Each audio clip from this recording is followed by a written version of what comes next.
As we already see, Google is taking away the organic traffic more than ever. They just had their keynote recently, and with their keynote, they talked about their AI is going to combat with open AI and Microsoft and all these guys that are rolling out right now. If you go to search, you'll notice going to have the Google trusted reviews on the platform. They're going to have the Google ads listed right there. Then they're going to have the organic listing. Why am I saying this? I'm saying this to say that they're pushing the business that's doing their own digital marketing. They're pushing you out the way and replace favoring their product.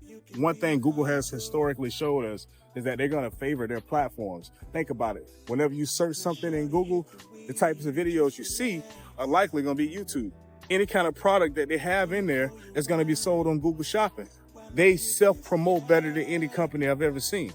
If you're trying to get these reviews, you got to think in a perspective of, for every one I get negative, I need 3 that's positive. Don't try to go out here and manipulate the systems and get a whole bunch of fake reviews. I'm not saying do that. I would never say that. I would say build up a kind of a lead generation system that you have with your customers already. Guys that like your business, gals that like your business, get them to leave reviews, because having all those different reviews from different cell phones, sending out different coordinates and locations plays a role in Google looking at your business as a business that's getting real and authentic reviews, because most people just try to game the system.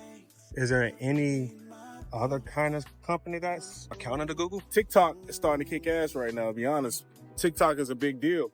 They sleeping on TikTok. It's causing the young people to have short attention spans. It's promoting too much propaganda. There's so many things. But also what TikTok is a problem for e-commerce. Most people don't think about that. They think about, hey, I'm going to go on Amazon and get my products or whatever kind of e-commerce platform that you like. You got to think that Amazon took away diapers.com. Amazon took away a lot of these online businesses and completely messed them up, because they were thinking, I'm just going to sell my product at this rate, and then Amazon comes right up under you, sells it for way cheaper, and they don't make a profit, but they just want to kick you out of the business so they can buy it or replace you and get you to buy Amazon basics. So with that being said, TikTok is a problem because they're selling products cheaper than Amazon. It's taking longer to get here, but they're selling it cheaper than Amazon. Quick question there on that. What would you say is like the needs of a consumer that we have to consider? So the book I'm working on right now, e-commerce, digital marketing, all around book, it's called Things People Need They Don't Know They Need. Depending on your interests, again, it could be getting a BBL. So some people probably be looking for the best plastic surgeon in whatever city that is. And that plastic surgeon will be looking to sell that service to whoever want to pay for it. But that plastic surgeon is going to probably spend about $36 to $21 per click for that one client that's going to spend $5,000. And so once upon a time, you used to be able to buy that one click for 50 cents, 10 cents. But now those prices are exuberant, because you thinking, okay, I'm going to advertise, and for every $36, I'm going to get one click, and that one click is going to be this amount of money. All actuality, you probably have to spend about $10,000 just to figure that out. So what does an average consumer need? It really depends on the consumer. So I got this video that I've been needing to make, and this is going to be it. I already got the thumbnail done. It's talking about all the tech companies and how they're going head to head right now, switching my topics up. But I think that one thing that people got to keep in mind with all the changes in technology is that how are you going to be better positioned for these changes? It's getting AI focused. I'm gonna grade you. I'm gonna pay you how I grade you too, dog. Oh, I appreciate it. You know what I'm saying? So the world right now is getting real focused on AI more than ever, because it's gonna replace people in the workplace. And a lot of folks don't want to accept that. They think, oh, it's gonna be here. This job style is gonna be here forever. This customer service gig gonna be here forever. The language models that are built into this AI right now supersedes any kind of level of human intelligence. They're far beyond what we can even imagine. You can have a full-on conversation with OpenAI, and it can have sentiment on how it feels, or based on what you're telling it. It can run out of breath as it's talking to you. I had these conversations with AI. I was testing this shit years before it even rolled out. You remember when I was talking about this stuff years ago? Oh yeah, definitely. So it seemed like Siri almost. Huh? It seemed like they kind of turning Google into like its own open Siri. It is, but this AI now is way more intelligent than Siri. It makes Siri look like freaking kitten, while AI is a dolphin that can type, pay your bills, and organize your life, and don't talk back and wait for commands. It's something way different. This AI is going to be running everything, literally everything right now. OpenAI is leading that charge. You got folks like Elon Musk that say things like, AI is getting too advanced. It's going to control the world. It's going to do all these different type of things. But you funded it, dude.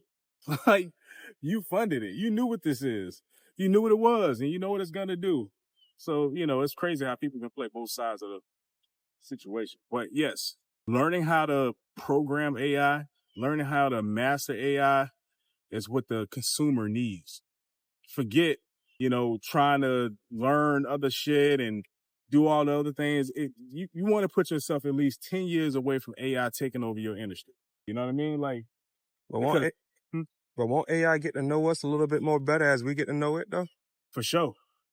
I realized as being a premium member of ChatGPT and using it at least a couple thousand times since it's rolled out, I would say that within the last week, this shit knows me better now than ever before because it did an update.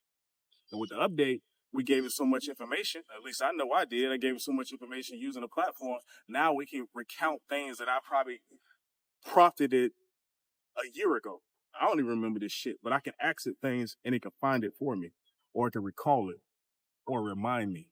Yeah, so Apple coming out with the new M4 chip, that only tells me that it skipped over the M3 chip with the iPad on purpose because they wanted to put some oomph behind the iPad because people got bored with it. So they put the most advanced chip that ever exists, at least for commercial use, in the iPad. So that's going to prompt a lot of people to want to buy the iPad.